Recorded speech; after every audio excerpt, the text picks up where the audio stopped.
Tollywood crazy director Shekhar Kammula రూపొందించిన Kubera movie theatres లో సంచలన విజయం సాధించింది. ఇప్పుడీ సినిమా ఓటీటీ ప్రేక్షకులను అలరించడానికి సిద్ధమవుతోంది. తాజాగా కుబేర ఓటీటీ విడుదల తేదీని చిత్ర యూనిట్ అధికారికంగా ప్రకటించింది.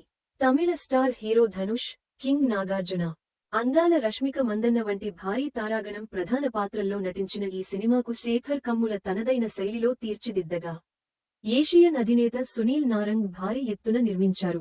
ప్రతిష్ఠాత్మక శ్రీ వెంకటేశ్వర క్రియేషన్స్ సమర్పణలో సినిమా విడుదలైంది.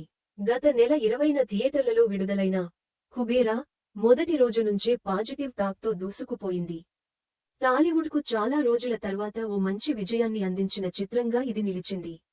బాక్సాఫీస్ వద్ద అద్భుతమైన వసూళ్లను సాధించి దాదాపు 150 కోట్ల రూపాయలు మార్క్ను అధిగమించి భారీ విజయం సాధించింది. దీంతో ఈ సినిమా ఓటీటీ రిలీజ్పై జనాల్లో క్యూరియాసిటీ మొదలైంది. ఈ పరిస్థితుల నడుమ కుబేర చిత్రాన్ని ప్రముఖ ఓటీటీ వేదిక అమెజాన్ ప్రైమ్ వీడియోలో జూలై 18 నుంచి స్ట్రీమింగ్ చేయనున్నట్లు మేకర్స్ ప్రకటించారు. కేవలం తెలుగులోనే కాదు, తమిళం, మలయాళం, హిందీ, కన్నడ భాషల్లో కూడా కుబేరా అందుబాటులో ఉంటుంది. దేశవ్యాప్తంగా, ప్రపంచవ్యాప్తంగా ఉన్న ప్రేక్షకులు తమకు నచ్చిన భాషలో ఈ చిత్రాన్ని వీక్షించే అవకాశం లభిస్తుంది.